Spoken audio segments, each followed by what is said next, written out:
में कैबिनेट ने सबसे पहले श्री अनुराग जैन जी को बधाई दी, शुभकामनाएं दी। उनका कार्यकाल बहुत यशस्वी था और प्रदेश के वो पहले ऐसे अधिकारी बने जो यहाँ का कार्यकाल पूरा करने के बाद नीति आयोग के मुख्य कार्यकारी अधिकारी के रूप में नियुक्त हुए।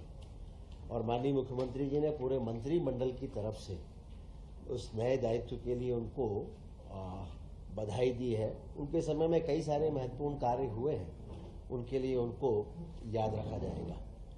और उसके साथ में आज जो नवनियुक्त मुख्य सचिव महोदय हैं श्री बड़वाल जी, उनकी आज ये पहली बैठक थी, तो सभी ने आज उनको भी बधाई दी है और ये उम्मीद की है कि उनके साथ काम करते हुए मध्य प्रदेश ऊंचाइयों पर पहुंचेगा और बेहतर तरीके से परिणामकारी कार्य सरकार देगी।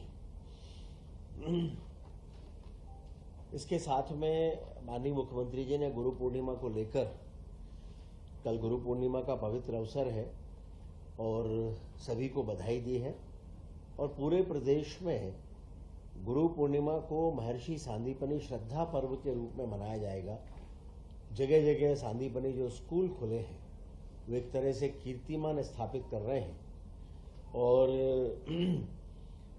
महर्षि सांदीपनि श्रद्धा पर्व एक जन भागीदारी का उत्सव, सांस्कृतिक और शैक्षणिक जन आंदोलन के स्वरूप में मनाए जाने की योजना है। और उसके साथ साथ अगर कुछ सांदीपनि स्कूल तैयार हो गए हैं, उनके लोकार्पण होना है, तो वो लोकार्पण भी इसमें किए जाएंगे। बहुत प्रसन्नता की बात है कि मध्य प्रदेश को लगातार राष्ट्रीय स्तर पर अपने कार्यों के लिए पुरस्कार प्राप्त हो रहे हैं। आयुष्मान भारत योजना में भी मध्य प्रदेश को राष्ट्रीय सम्मान मिला है। बेस्ट परफॉर्मिंग लार्ज स्टेट श्रेणी में राष्ट्रीय सम्मान मध्य प्रदेश को दिया गया है। ये जो सम्मान है ये बायोमेट्रिक आधारित प्री ऑथराइजेशन प्रक्रिया के प्रभावी क्रियान्वयन के लिए मिला है और माननीय मुख्यमंत्री जी ने इसके लिए सभी स्वास्थ्य मंत्री सहित सभी मंत्रियों को और प्रदेश को बधाई दी है।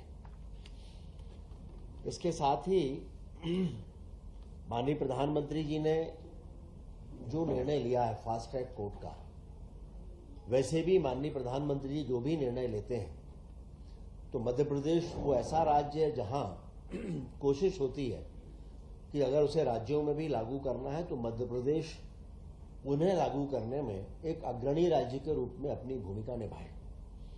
और इसीलिए मध्य प्रदेश में फास्ट ट्रैक कोर्ट बनाने की भी आज घोषणा हो गई है।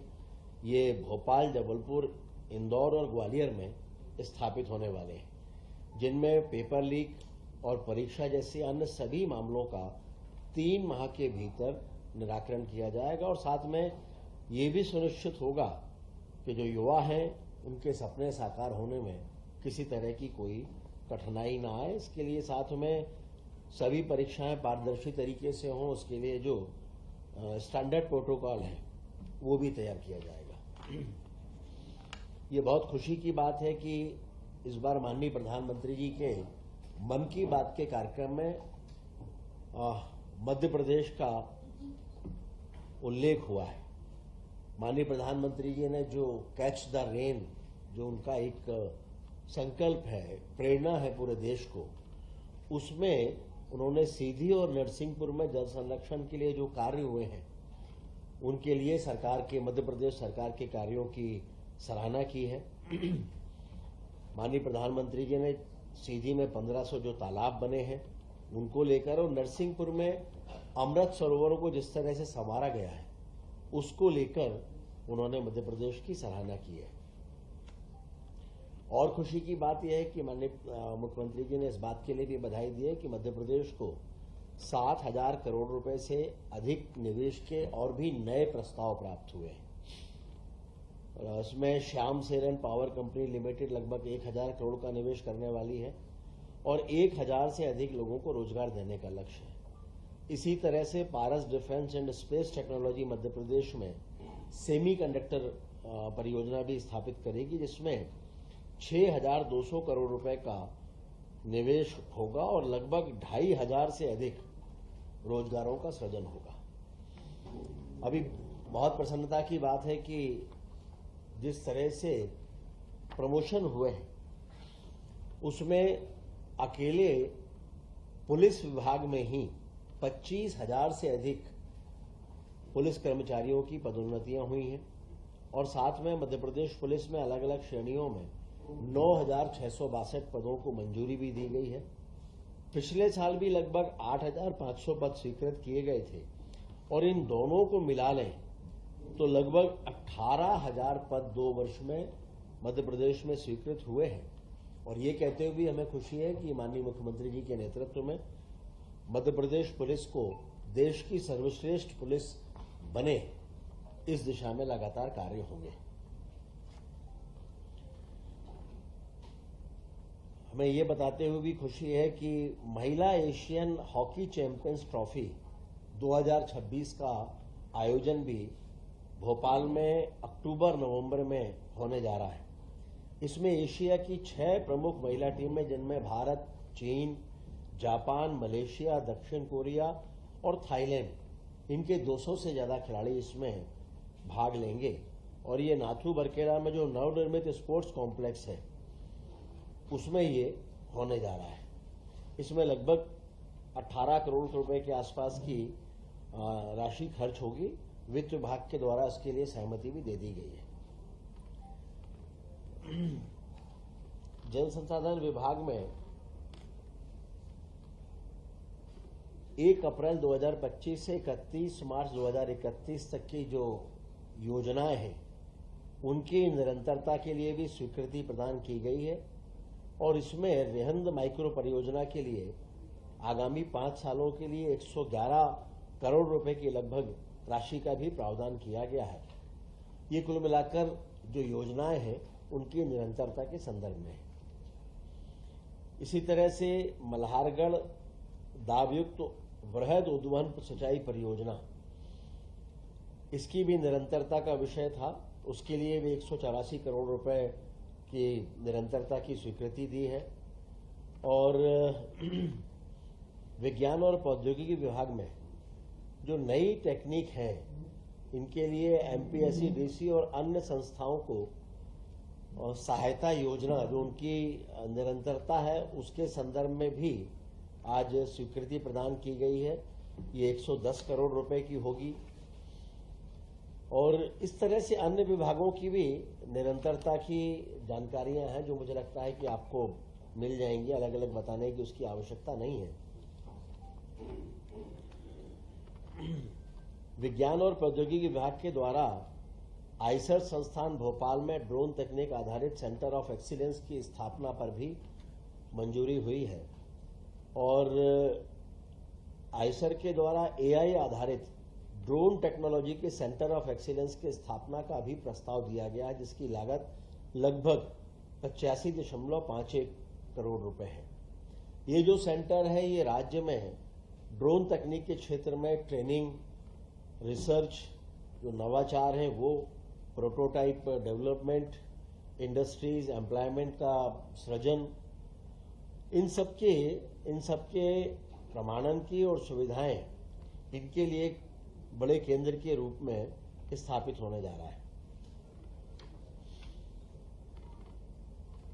ग्वालियर जिले में विद्युत सुरक्षा निरीक्षालय में नवीन वृत्त कार्यालय प्रारंभ करने और उसके लिए नवीन पदों को स्वीकृत करने की भी आज अनुमति हुई है। विधि और विधायी कार्य विभाग के द्वारा नारायणगंज जिला मंदसौर में अतिरिक्त सत्र न्यायाधीश के नवीन पद की नियुक्ति का भी आज प्रस्ताव है। इसके साथ साथ सामान्य प्रशासन विभाग के अंतर्गत योजनाओं की निरंतरता है, जिसमें लगभग 129 करोड़ रुपए की राशि की स्वीकृति है। इसी तरह से महिला बाल विकास है और वित्त विभाग है, इनके भी निरंतरता की स्वीकृतियां दी गई हैं। इसके साथ खाद्य नागरिक आपूर्ति और उपभोक्ता संरक्षण विभाग, इसमें भी समर्थन मूल्य पर किसानों का उपार्जन पर बोनस भुगतान योजना, उसके निरंतरता की भी स्वीकृति दी गई है।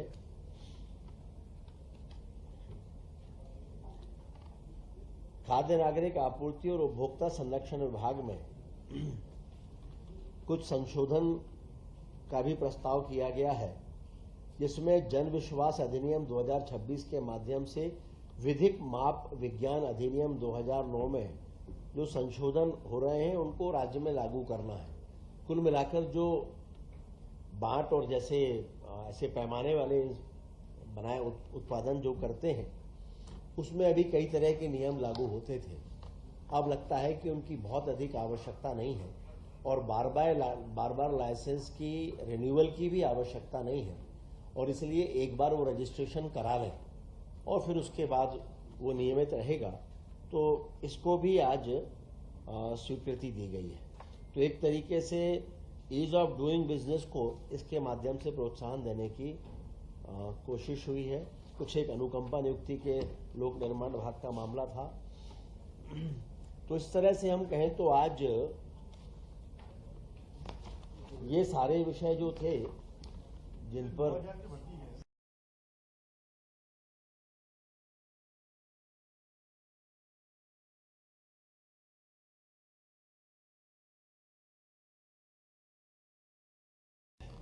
जन विश्वास अभियान की शुरुआत हो रही है मध्य प्रदेश में।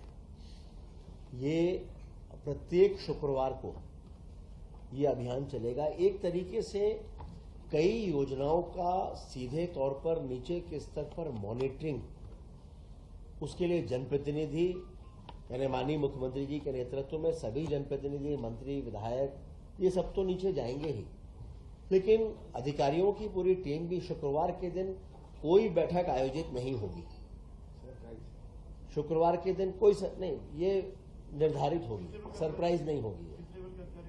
इसमें सभी रहेंगे, ऊपर से लेकर नीचे तक, और कलेक्टर्स भी सब नीचे जाने वाले हैं। कलेक्टरों को ये जिम्मेदारी होगी कि ये जो निर्धारित होने वाले कार्यक्रम हैं वो ठीक तरीके से हो जाए, और इसमें जैसे सीएम हेल्पलाइन है, लोक सेवा गारंटी है, इसके अलावा आयुष्मान योजना है, जल जीवन मिशन है, आंगनवाड़ी है, खाद बीज से संबंधित जितने भी विषय हैं वो हैं। तो कुल मिलाकर संवाद, समाधान, संवेदनशीलता और सादगी, इनका मिला जुला स्वरूप होगा, और इनमें बहुत सादगी के साथ इसको किया जाएगा। यानी कोई बड़ी राशि इसमें खर्च नहीं होगी, कोई बहुत बड़ा टेंट लगे ऐसा नहीं होगा, उस तरह का बड़ा नहीं होगा, जो बहुत मिनिमम, जो बहुत आवश्यक है। और मंत्रियों के स्तर पर भी कोशिश ये है कि पहले वो अपने प्रभार के क्षेत्रों में ही इसको लेकर जाएं। अपने क्षेत्र में भी आ सकते हैं, लेकिन प्राथमिकता प्रभार के जिलों को देंगे। तो एक तरह से पूरी सरकार ही प्रत्येक शुक्रवार को नीचे जमीन पर होगी। माननीय मुख्यमंत्री जी भी इसमें कहीं न कहीं जाएंगे, सारे मंत्री जाएंगे, सारे विधायक जाएंगे। तो मॉनिटरिंग योजनाओं की होगी, और उसके बाद 1-2 सप्ताह में फिर जो भी अनुभव नीचे आएंगे उसके आधार पर अगर इसमें कुछ और जोड़ना है, कोई संशोधन करना है तो वो भी करेंगे, लेकिन ये निरंतर चलेगा।